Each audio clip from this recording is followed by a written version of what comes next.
Hello, everybody. Welcome to Celebrate Southern Africa. My name is Dawn Denton, and I'd like to introduce our guest today, Cobus Visser, and he is in Pretoria. And of course, you've just come out of load shedding. How annoying. Well, yeah, that's part of life, this side. You have to have a plan for every plan that is there. But that's what makes life exciting. The unknown. We never know what's going to happen when there's load shedding. And I understand some places of Europe are fearing load shedding happening there. I know. And I think, you know what? We've survived it in South Africa because we just, a boermakaplan. That's the nation that we are. We just get on with things. And Yes. we might moan a bit, but we come out the other side. Definitely. That what makes us strong. They say Africa is not for sissies, eh? Oh man, absolutely. And a lot of people who say to me, what's it like growing up in Africa? And I think I can't explain that to you. You have to go and see it for yourself, because there's a lot written about Africa. There's a lot of people who share their knowledge about Africa, and there's movies and some really bad African accents that come out of Hollywood. But but ultimately, it's a place that makes us quite uniquely special. And yeah, you have to go and see it for yourself. But you are a traveler, Cobus. You go around the world doing all sorts of fun things. And one of the things you recently did, which I've had the pleasure of doing as well, is walking on coals. Tell me about that. Yeah, look, it's 500 to 600 degrees Celsius of coals, so it's one of those activities that I love. And people will always ask you, but why you want to walk over fire? Well, my journey start, I say to people is, you have to find your why, your reason, because it's just a metaphor. It's like going to bungee jump. This is just connected with fire, for example. And you connect it with either overcoming a fear, or going towards goals, but it is sort of a metaphor that can anchor you in the moment, that if you can do this, you can do anything. For me, it became part of my journey. I was born as a hemophiliac. And for those who don't know what a hemophiliac is, it means I'm a bleeder and my blood doesn't clot. For those in the UK, it's the royal disease. That's how people know it from Queen Victoria's times. And, because over all of the bleedings over the years, my joints sort of disintegrated. I don't have joints, I can't straighten my elbows. I don't have muscles. The bleeding eats away at the cartilage, basically. So, Wow. it damages the joints. The same with my ankles. And at a time where, I live with pain 24/7. And so fire walking has assisted me at the time when I needed it the most, where I wanted to give up in life. My first son gets born. I get to the hospital. And I can't even pick up my own son, and I can't even hold him because I don't have strength and my elbows are pain. And when they lock, the only way I could hold him was to lay back and hold him like this until, I had to give him back, for someone else to hold. And as he was growing up, I could never cradle him. I could never have him, pick him up and connect with him. And the impact of this, Dawn, was that our second son was on his way, he was drawing a picture, and on this picture he said, two little babies, and he had a crossover one baby, and he says, Dad, I don't want a little sister, I want a little brother that can play with me because you can't. And he came to him and his mom, and when he came to me, I had a crossover me, and he said, Dad, you are dead to me. And I actually still have, if I can get it here somewhere I have here it is. So let me just show you. Can you see there? Oh yes, I can. I had a Yes. cross over me as well, the two little babies. And he said, Dad, you're dead to me. So something had to change in my life. I believe life gives us moments of a fork in the road where we can either grow or we don't grow. And, I took the road of growth. I went to a retreat. A friend invited me. I could have said no.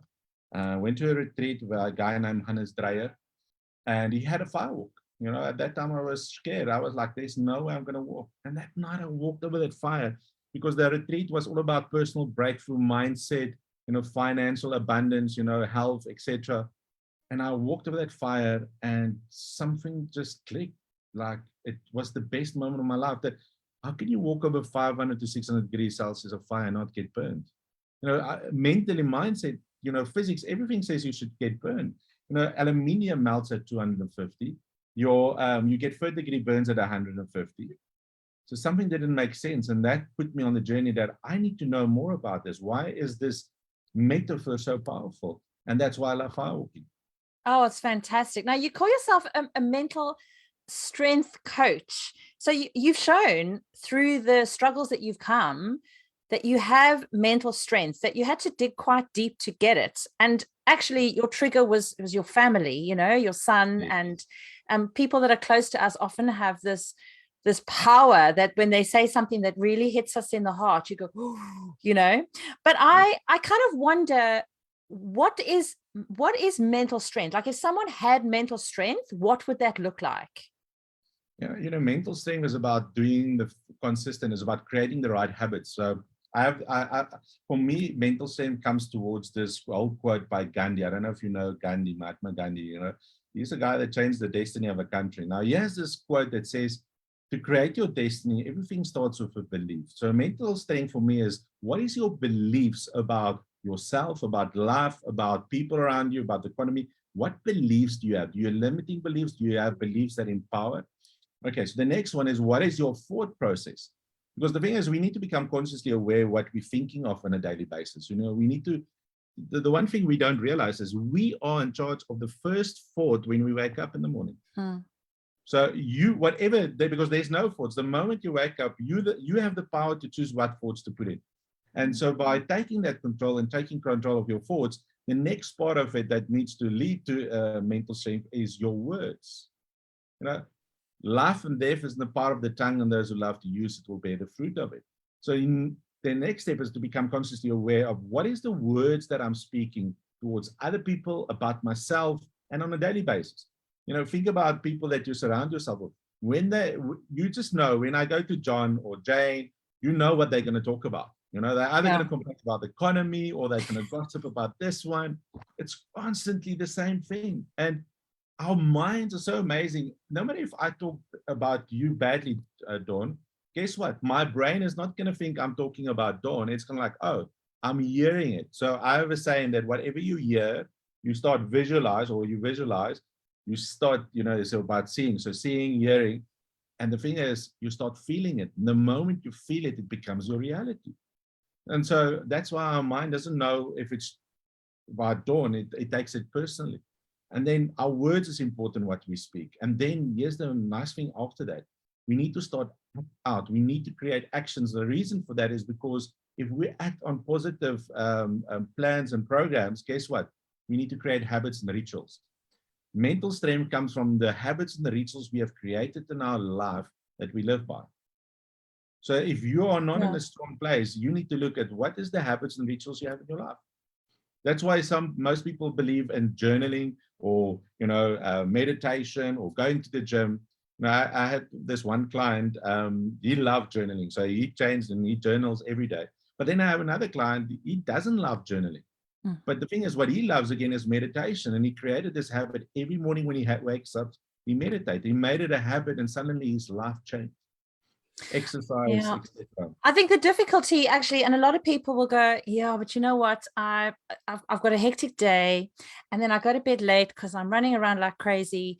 And then I wake up in the morning, I don't have the time. I've got to get the kids ready for school. I've got to get breakfast. It's crazy. Then no one's packed their lunch, and then and it's all this. Where am I going to find the time to sit down and meditate, journal, or do something for myself? So Dawn, how important are you to yourself? Yeah. There's this thing that we usually use in exercises is, you are on the Titanic and it's sinking, and, world leaders are on there, your family is on there, and it comes to a boat, you are appointed the boat, but you can only choose 5 people that is on the ship that can still make a difference in the world. Who will you choose, Dawn? Who's the 5 people you will choose? And most people will choose maybe Nelson Mandela, maybe their brother or their dad or their children, because their children is young. But what about yourself? 99% of people don't even choose themselves. Wow, that's a really good point. Because they rather want to save other people than to save themselves. Here's another thing that I want to create. If you don't know what your destiny is and where you are going, you're never going to never make time for that. One thing that I realized, someone said to me today on my, I was on the road, and they said, Cobus, most people are like zombies. Yeah. They hardly do anything. They disengage the world either on social media, doing the cause. They don't invest in themselves anymore. So here's my other thing to you: is that once you know your purpose and your destiny, there's this phrase that I like, because I actually even have it tattooed here. It says, Oh, "Whatever it takes." So if you are going to give me excuses, you're not doing whatever it takes. So by using different words, we create different realities. So I usually tell this one company, they adopted it, whatever it takes. So nobody can now come with an excuse or blame someone, or I don't have time, yeah. or like, well, you listen to this, like Arnold Schwarzenegger says, everyone says, oh, but I don't have time. I can only sleep so much. He's like, just sleep faster. I love that. That's so good. Christmas will come quicker if you go to bed earlier. Yeah. So when you work with people, what kinds of people do you work with? So who comes to you, or is it groups, is it organizations or individuals that come to you that need some support because they know that something isn't working in their life? So on one part is my corporate events, so motivate or speaking. When I speak, delivering keynotes about mindset and peak performance, and usually in a corporate environment to help the team to uplift themselves. And then the second part is I work on an executive level where I coach executives teams about creating a peak performance mindset where they go out, and because the thing is they're on the top, and whatever they do, it filters down to the rest of the team. Yeah. So I work on a personal level to advise them and coach them to do that. And then I'm launching now in January something called the Wolf Pack. It's where great men become warriors. And this is going to only be focused on men, because the thing is, I realize with my clients that are mainly men is that they are alone, and they're looking for a place to belong and looking into the world, and nothing against it, but there's so many things to empower women and women empowerment, but men have been left behind. Men have actually been brought down and not, been looked down upon. And instead of like, let's stand up again. Let's become leaders again. Let's create a community where men don't have to be alone. South Africa released stats the other day. I don't know, I can't remember how many now, but the most suicides in South Africa is men. Wow. Wow. Is there still resistance from men to do some personal development? I think men are awakening up to it. The type of men that I have attracted in my life are highly driven, very successful, and they're all longing for something new. They realize something has to change. The way they've been doing things have to change. But the thing is, where do men look for something now? To belong, to go out and to learn this. So I believe in the environment that I've been in, that there's a hunger underneath men to like, I want to learn, but I want to be in a community of other men that won't judge me, that won't look down on me, but actually would uplift me. Yeah, because men have a very different way of kind of looking at the world, because we are different, and women will get together and are more comfortable just to start talking about things and things that upset them or things that they aren't happy about, and men kind of go into survival mode. And I think maybe there's an element of, well, I have to look after the family. It's my job to make sure there's an income, that my children are fed, and that kind of ancient kind of responsibility that filters through. And they don't care for themselves in it. I mean, a lot of women don't either care for ourselves mentally, just to grow and feel like we're making a difference in the world and not just existing and surviving. Yeah, no, it's also bringing back that chivalry underneath men, and to stand up for something, and to stand up when something is not done right. When another man is not doing the right thing towards his wife, etc., and dad not being a dad for his kids. To bring back that way men can be held accountable again. But for me, it's that point of challenging men again. Because the thing about this is creating an environment where men want to be. It's not just a seminar, but let's go bungee jump. Let's go do adrenaline stuff that empowers men, and then afterwards have a nice whiskey together and talk about life. And creating that experiential experience for them. Oh, that's fantastic. I love it. I think that's amazing.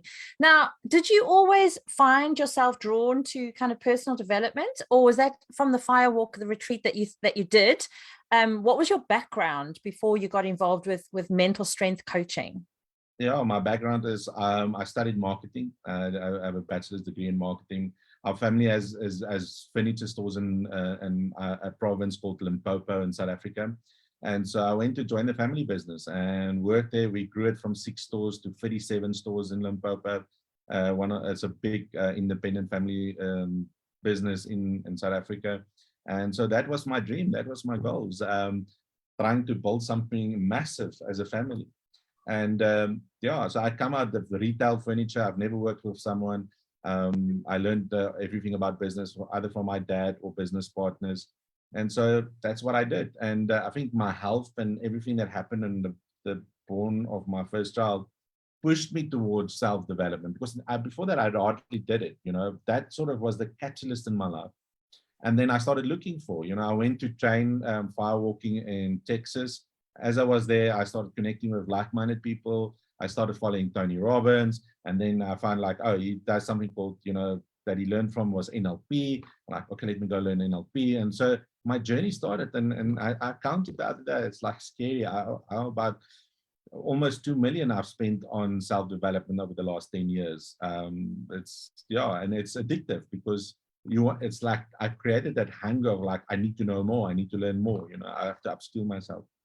Yeah, I think there's a few of the top successful people and most successful businessmen and women who say that they, at the beginning of every year, put time, not just time aside, but money aside for personal growth, because so many people are busy climbing the ladder, and they might do a course here at work, but they never focus on themselves. And putting money aside means that you can only grow, and you have to put it. It's an investment. It's not spending money. Yes, it is an investment. One of my investments is to go to a Joe Dispenza retreat in the next year. So wow, because that's on my bucket. He was one of the catalysts. After I've now walked on fire, there was a documentary called "What the Bleep I Know," as how deep you want to go down the rabbit hole. And he was one of the speakers on that documentary, and he was one that had an impact on me, because it's a whole story about how he ended up in hospital, being sort of paralyzed. And after a few months, I can't remember exactly, but he got up and he walked out of the hospital just by using the mind. Yeah, amazing. I know, and we've lost that. I think a lot of that we've lost. And we need to recapture who we are actually, and go back to the basics of what makes us human. So you got together, you started writing. Now tell me a bit about how all that happened, and a collaboration as well, because that's not always easy to collaborate with writers. Yeah, so my friend Renee Horn, actually we played in a band together. I played bass guitar. So I went on this journey of self-development, and then he started going on to this journey of self-development. And then at one point we were talking about, he's good at editing and putting it together. I'm not the best of writers, but I can put it down, and he's good at editing and putting it together, and also bringing his thoughts. We sort of combined what we love about self-development, and we put it together. Actually, volume 3 is about to be released, and volume 4 will be released next year. We just put down the stuff that had an impact on our life, that really transformed. A little bit about the mind, and then everything that is empowered, that comes a little bit from life coaching and NLP, and from, the gurus we've learned in our life, like Tony Robbins. If I just have to look at the guy with the water, Dr. Emoto, as one of them. A grinder, a Bandler, everyone that was the starters of NLP, Tony Swartz, powerful engagement. So we have even, we took what we learned from others and we combined it, that it had an impact on our lives. So it's nothing new that we created. It's like, okay, this had impact, this had impact, let's put it in one book. So it's interesting, because how do you collaborate? Because I kind of wonder, do you sit and discuss the topics and the outline, and then you say, okay, I'll write my bits and you write your bits, and then we'll put it together? Is that kind of how you end up collaborating on a writing project? Yes, that's how we divide it. It's like, okay, this is the topic, this is we agreed to on the subheadings and the headings that we're going to do. It's like, okay, which one do you love to do? Okay. I chose the easier ones. That's what I do as well. Yeah, and he chose the ones. He's very good on the complex stuff than compared to what I am. So he chose what he was easy with, and I chose what I was. We created it. we had a shared document, put it on there, and he will edit it and put it right and do a spell check on me. But that's, that's how it is. But we think alike, and we agree. And I think, one thing about our journey is he's also in coaching and empowering people. And we do a retreat together. Was to, one thing about credibility is if you have a book, you have credibility, you have something to give people, and they can walk away. And so far I'd gotten good feedback about people, what they've read in the book. Yeah, I think it does give you credibility. I think people go, oh, you're an author, and therefore, you really know your stuff. And I think people really do place a lot of value on that. And I think for anyone who coaches or has a process that they take clients on or whatever they do, it's a really to consider writing a book, because it makes an impact on how you are viewed in the world. And I know we don't do this stuff for the world, but actually people will look at your profile and go, oh, author, oh, let's look more. The power of this is, right, I tell people it doesn't have to be perfect, right? You just need to have something, because the thing is, when I did an event now last week, people was like so excited to take the book, and take it and stand with me and take a photo and please sign it.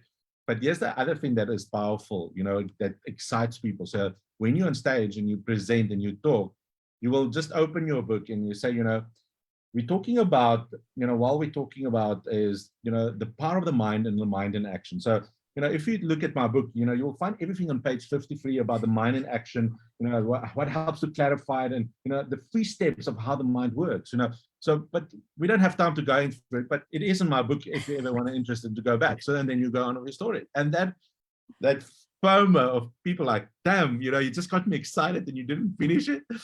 You still have that marketing in the back of your mind.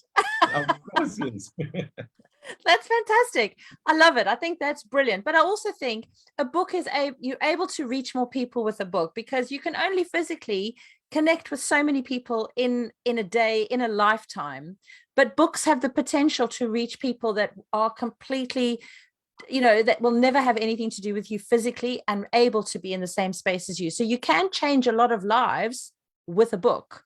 So here's another thing, Dawn. I think where I'm now at, and now I've always like, how do I put my life story in it? And, and someone told me the other day, it helps you to leave a legacy behind. So think about it, and now I'm trying to convince my dad to do it as well. Is even if he records and we find someone, but imagine your father created a book before, they would pass away and they're gone. Your children's children were like, oh, do you want to know about great-grandfather?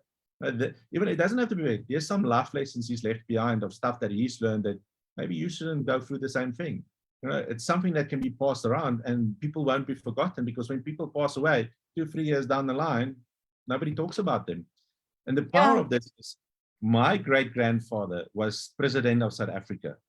And who was he? Charles Robert Swart. Ah, wow. And my grandmother passed about 2 years ago, and during going through his stuff, I found his book that he wrote. And do you know how amazing it is to go through that book and like to get into the mind of my great-grandfather? I'm lucky to have it. It's like, damn, that's why I got the idea. We should write a book about our life lessons for our children and for people to remember us by. Yeah, it's true. You know what? I'm busy writing at the moment, and I've taken like time periods in my life, and I just will open the Word document and I'll just write like what I know about my parents' meeting or whatever. And there's gaps there that only my mother could have answered, but she died. She's been gone 8 years, and those gaps I can never fill, because I'm getting to a point in the book where I started primary school. So now I can contact my primary school friends and their parents, because they'll remember me as a little girl and they can fill in the gaps. But there's gaps that are going to be there forever. And it's a real shame that I never started this process when my mother was alive, because I really think I think it'll always be a little bit of a sadness for me. Yeah. And I think that's the lesson to learn, is like, we should then start doing that. It's not about being the bestseller and having it out there, but even if you have 10 copies, but it's for those family members that it just gets passed down. Like in the old days, the Bible were passed down from generation to generation. Yeah. It's very important to keep things going from the past, because that's where we learn.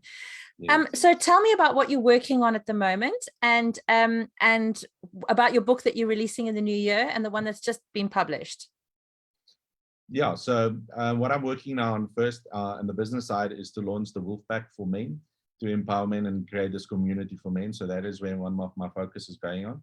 The third book that is coming out is about NLP, so neuro linguistic programming. So it's a little bit going deeper into the power of it and what it really can do with it. So to sort of awaken people to like, okay, I want to know more. Where can I go study so that they can go and learn NLP and life coaching so that it can impact them.